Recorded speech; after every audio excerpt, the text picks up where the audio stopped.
What's up, everyone? Welcome back to another episode of the Cali Kid Official Podcast. This is episode number 29, so let's get right into it. So this past weekend, The Rock, along with a couple of other business partners, made a big splash by acquiring the XFL. If you don't know, it was pretty much like an NFL alternative. You know, the hits were more brutal, so this was kind of like an alternative to the NFL. But unfortunately, you know, due to the COVID, it was forced to close down, which put it in a state to where it had to file for bankruptcy. So The Rock, along with his business partner Danny Garcia and Jerry Cardinale of the Redbird Capital company, purchased the XFL for $15 million. The company, you know, of course, was originally founded by Vince McMahon.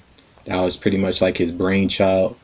So they had to sell it, and it had $10 to $15 million in liabilities. So they scooped this up. So they plan on revitalizing it, and they expect to possibly put forth a season next year, albeit in maybe a bubble due to the COVID not being fully contained. But it says the XFL declared Chapter 11 bankruptcy April 13th and has been seeking a buyer for the past 3 months, marketing itself as a made-for-TV product that could transition as early as 2021 to a bubble concept during the coronavirus pandemic.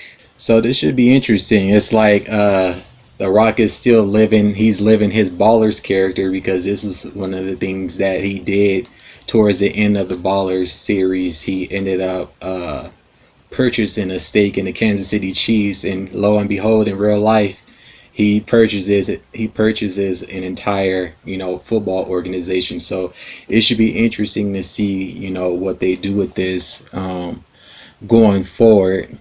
Also in the news, we had some unfortunate news overseas in Lebanon. Apparently there was some type of explosion. They're saying that it was triggered by a large amount of ammonium nitrate, which when lit on fire is very volatile. So it's saying that apparently they were housing it in a warehouse next to some fireworks. They said it was 2,750 tons of ammonium nitrate, and the impact from it was so devastating. Several hundred people were unfortunately killed by it, and thousands were injured. And they said that it was heard from, you know, miles away, and it also triggered an earthquake. And, you know, it's very unfortunate, you know, for something like this to happen. This is very this is going to be on somebody's head for being negligent. This is like one of the highest level of negligence, if you ask me.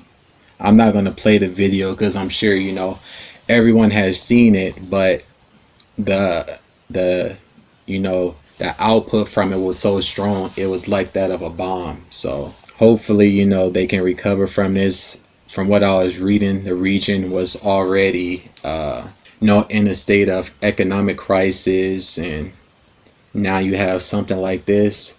And I also was reading that there was other explosions and fires in different parts of the world around the same time. So, you know, people might tie that into some type of conspiracy. Maybe this was some type of, you know, coordinated attack. We don't know, but the story that's being put out there is that this was basically negligence, and that the warehouse caught on fire some type of way, and then it spread on over and causes huge explosion. You know, it's very unfortunate that happened. You know, prayers out to the families that, you know, were affected by this, and going forward, hopefully, you know, something like this doesn't happen again, that this situation is better handled. But moving on from that, earlier this week, on Wednesday, Jake Paul's mansion was raided by the FBI around 6 a.m.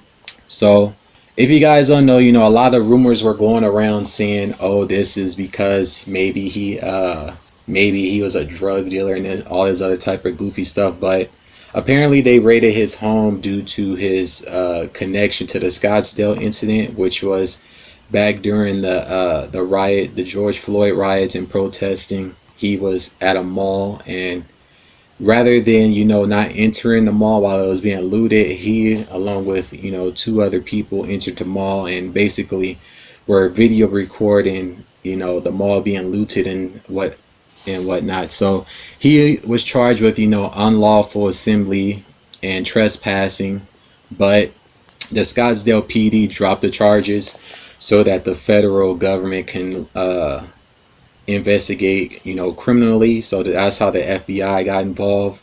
They said they dropped the charges without prejudice, but I was also reading that they could possibly refile them, which doesn't really make too much sense, because if you drop the charges with prejudice, that means that you're not, in a position to, re-look into the case. So it says the FBI is clarifying how the rape of Jake Paul's mention connects to the popular YouTuber's part in George Floyd's protests. Earlier this year, fans saw the internet celebrity destroying property and streaming the scene in Scottsdale's Fashion Square.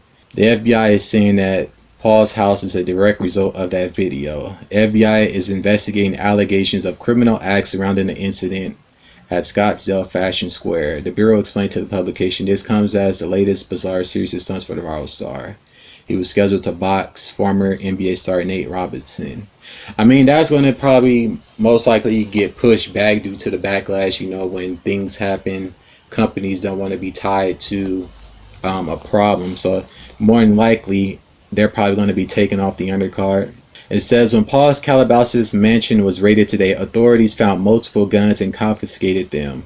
Pictures from local media show multiple shotguns and rifle being carried out by officers on tape. The reason why they confiscated the guns is because the house was unoccupied, and therefore they said that they didn't want, somebody to get their hands on them because the house was unoccupied and no one was there. So they took them for safekeeping, but he can retrieve them if he choose to, and he has to prove that he actually owned them. So they wasn't there for guns and that. They were there investigating due to that incident in Arizona. So, and he's also been in the news because he's been throwing parties and stuff, and the neighbors have been upset by that. But people are allowed to do whatever they want to do on their property. That's their right. If they want to put their life in danger, that's on them. So, and of course, you have other people commenting on it. But that's all we pretty much have from that. We're probably not going to get too much more information because from what I was also reading, they said that it was a sealed warrant, and usually when they do that, that's so that they can build a case against an individual, and then once they unseal it, you get a full breakdown of why a particular warrant was issued or whatever. So we'll just have to monitor that situation. Moving into music, we had some bad news out of Chicago. One of the rappers by the name of FBG Duck was murdered, in broad daylight in the downtown region of Chicago known as Gold Coast. So apparently he was shopping with some friends. Two cars pulled up with four males. One of the cars was a Chrysler 300 and the other was a Ford Taurus. It was reported that four men exited the vehicle and began opening fire. As much as 17 shots were fired, and Duck, along with him and another person, were hit. Duck was hit in the throat, the groin, and the stomach. The woman that was with him was hit in the hand, and the other male that was with him was hit in the back and the side. Duck unfortunately didn't survive his injuries. The other two are in critical condition from what is being reported. And the reason that this happened is because he put out a record basically dissing, his rival gang's members that died. And so this was pretty much retaliation. This is something that constantly plagues Chicago. This person dies, so they make a diss record, and, it's just like a back and forth hamster wheel type of thing. And all this situation is going to do is antagonize more bloodshed. There's going to be retaliation for this.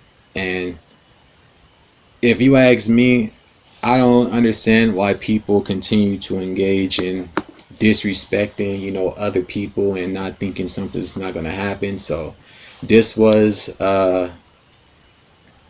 an after effect of that. You You can't go around dissing people and making fun of people when they die and stuff like that and not expect some backlash, because he's been hit before and he survived those injuries. But and then from what I was reading, they said that he was online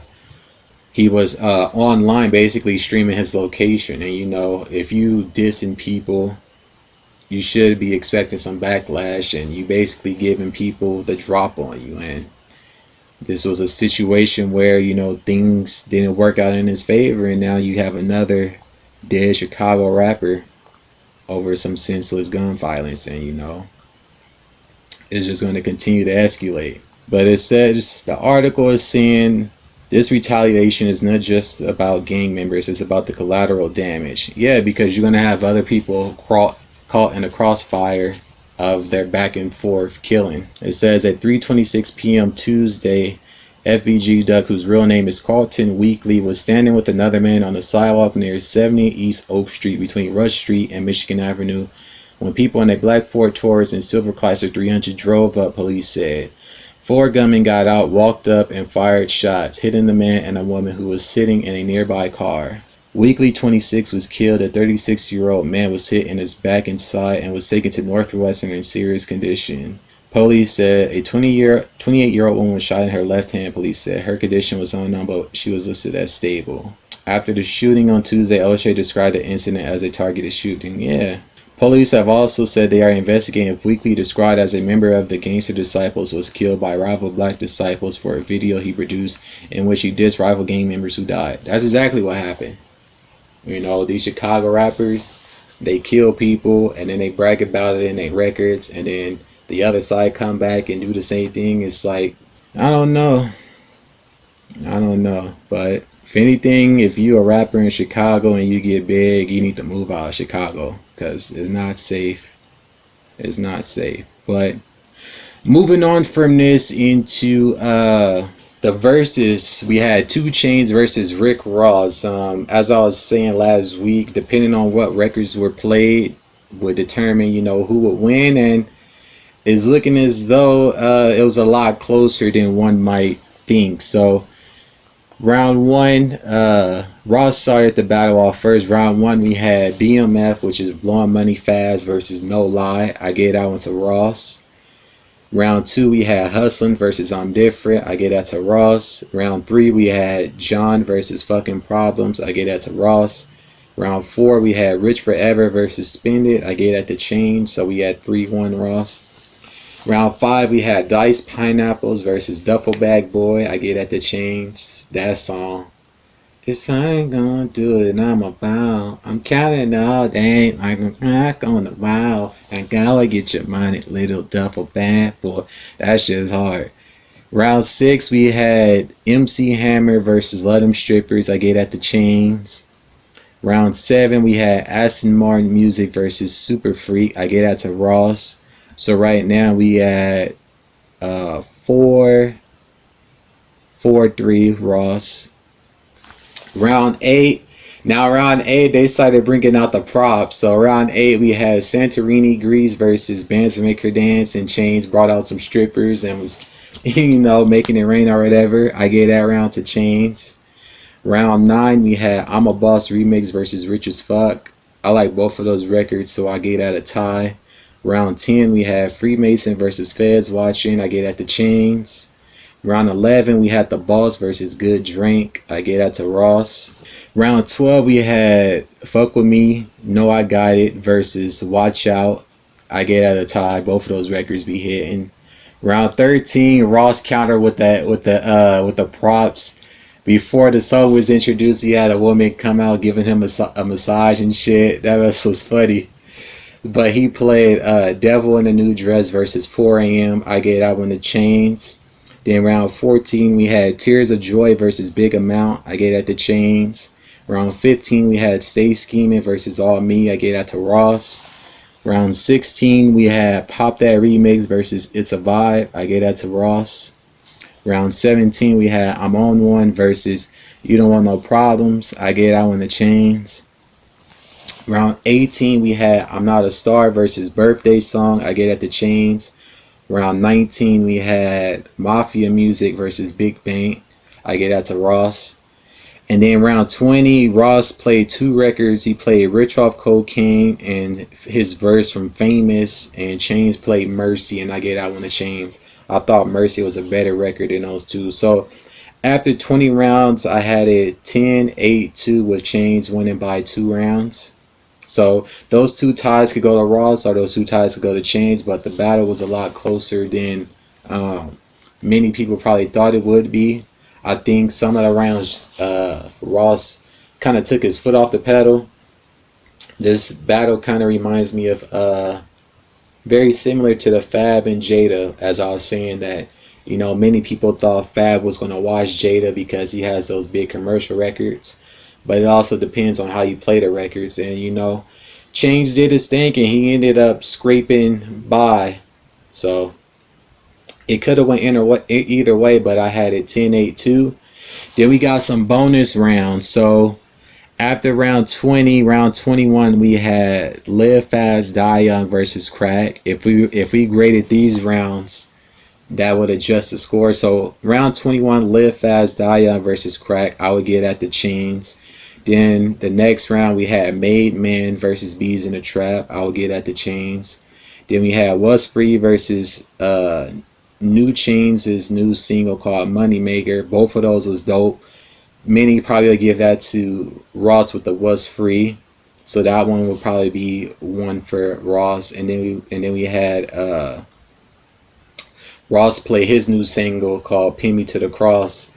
And on his record, he's taking shots at Terry Crews. And then it ends with Ross playing the record Fuck 'Em. So if you add up those bonus records, you know, Change still edges it out. So, but it was pretty interesting. The energy, though, was kind of lackluster from what Change was seeing. He prepared heavily for this bout, but he's saying that he was trying to go off of the energy of Ross.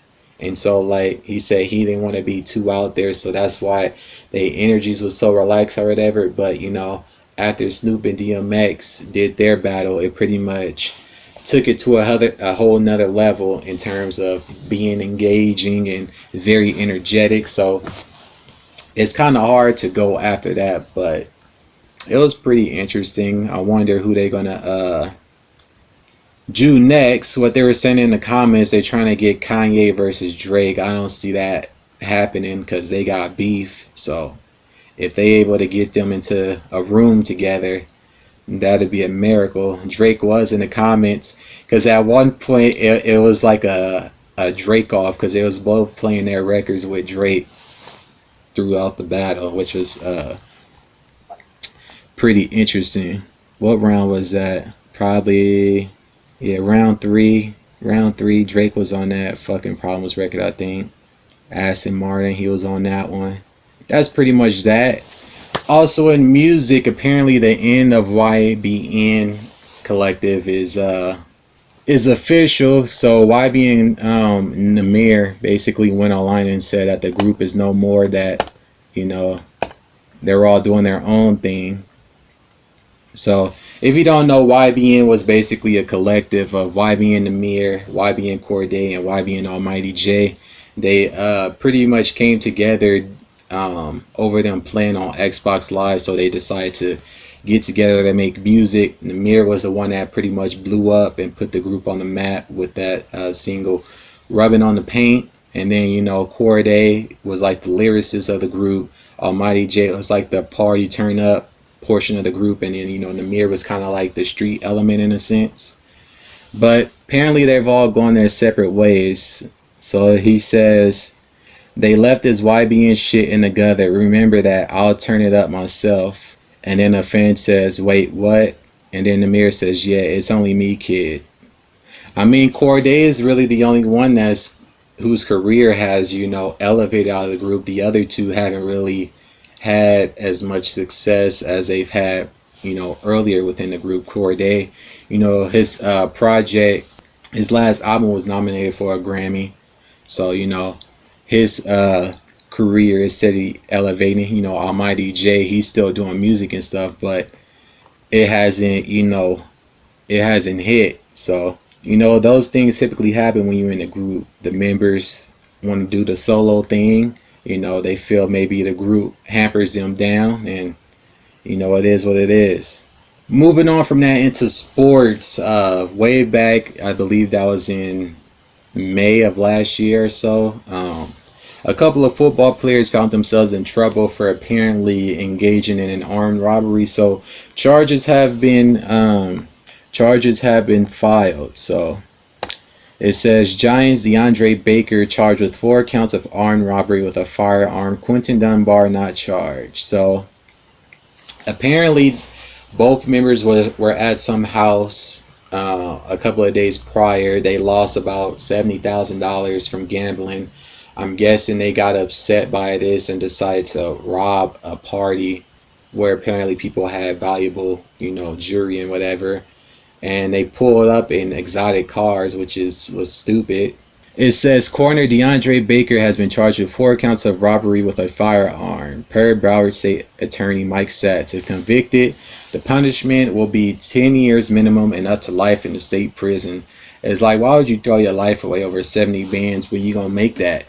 You gonna make that back? You should have just took the L, but you let your pride get in the way and you engaged in some dumb shit, and now your life is over. And his attorney is trying to he was playing a video game as a defense, that they're going to try to use the electronic data from a video game to prove as an alibi. But you guys are on camera, as well as the vehicles that you guys pulled up in. So even if you didn't engage in it, your cars were there. And then I'm pretty sure you got several witnesses that can identify them, especially if they wasn't, wearing face masks or whatever. But his accomplice, Quinton Dunbar, apparently there's no charges being levied against him due to a lack of evidence. But he's more than likely going to be put on the NFL's exemption list, and he's going to face some type of suspension. But for Baker, it's looking like his career is over, pretty much. It says the alleged crime happened in mid-May when Baker was accused of pulling out a gun at a Miami area party after flipping up over a card table. He then allegedly told Dunbar and a third person to start collecting valuables from the partygoers. A few nights earlier, Baker and Dunbar reportedly lost $70,000 while playing cards at a separate party. Got a gambling addiction. Baker and Dunbar both surrendered to police after warrants were issued for their arrest and made bond a day later. At the time, they were both facing 4 counts of armed robbery, and Baker was facing 4 more counts of armed robbery with a firearm. Baker and Dunbar pleaded not guilty. Baker's attorney Patrick Patel has presented an alibi for his client. He was playing Madden at the time. Patel told the New York Post that Baker brought his own game console to the party in question and was in an entirely different room when the robbery took place. Patel said he intended to seek electronic proof that Baker was playing Madden at the time of the robbery. Well, if that proof don't work out, he's looking donezo. If found guilty, Baker will face a minimum of 10 years. That's crazy. It's like you basically threw your life away for some dumb shit. But moving on from that, a lot has been going on in the NBA bubble. In particular, Bol Bol, he made his debut. He's been showing that he has a lot of versatility, able to hit threes and whatnot. But apparently he made the highlight reel for getting posterized by Nurkic, I believe, from the Nuggets, or from Portland. So right here it says that he got posterized. And he's a tall dude, about 7'4", I do believe. His dad was like 7'7". Murray was out warming up today. He went through a number of drills, but unable to go. Nurkic in on court. I mean, that was a light slam. That was light. Got up there, kept the hands down, and let Nurk put him in a poster. Put him in a poster. That was light. Bol just kind of got up. That was light. Also in the news, is looking like the Lakers might be in some trouble. LeBron is suffering from a lingering groin injury. This is an injury that that put him out of the season in the previous season as well. So they're pretty much monitoring that situation. And the Lakers have also lost back-to-back games by double-digit figures. So if they don't get that in check when the playoffs start, it's looking like they might get bounced out. So they're going to have to do something about that. I think they lost to the Thunder, and then they turned around and lost to the Rockets. Yeah, they lost to the Rockets as well. But both the Lakers and the Bucks have secured their number one seeds in their respective division. So maybe both teams have kind of like taken a foot off the gas pedal in terms of playing these games seriously. They don't want their players to get injured or whatever. But if this carries over into the playoffs, it's looking like they might be in some trouble. So there's that. And lastly, it's looking like Chris Sales, who's a popular YouTuber, has found himself in another car-related accident. Not too much has been said about the situation. So it says he was reportedly hit by a drunk driver and is not responding to any calls or texts. A lot of people are kind of skeptical because he's known for playing pranks and stuff like that. But I don't see why a person would play a prank to where their life is in danger or whatever. And it's interesting because this is the second time he's found himself in a car related accident. I believe it was last year around November he was in an accident. The only info we've getting is that it was like a fender bender. The interesting about it is like a lot of YouTubers have been finding themselves in car accidents. We had B-Lou, he was in a car accident, which was crazy. He pretty much totaled his car. DJ Ghost, he was in an accident recently. It's like what the hell is going on? It's like something crazy is going on in the air. So hopefully he's all right. Hopefully this isn't a hoax. You know how they had that saying, the boy who cried wolf. So that's probably why a lot of people ain't really thinking too much of this. But if something did happen, hopefully he's okay. And y'all gotta be careful when y'all in these cars. A lot of these people, they be speeding and shit and getting into car accidents and stuff. There's like 3 entertainers in car accidents, kind of like back to back to back in like a span of a couple of weeks of each other. It's kind of crazy, but that's going to pretty much do it for this week's podcast. I appreciate you all for tuning in. Before you go, make sure you leave a like and a comment below if you're watching on YouTube. If you're listening on Spotify, Anchor, and everywhere else, I also appreciate you all for tuning in. And until the next one, peace. Hey.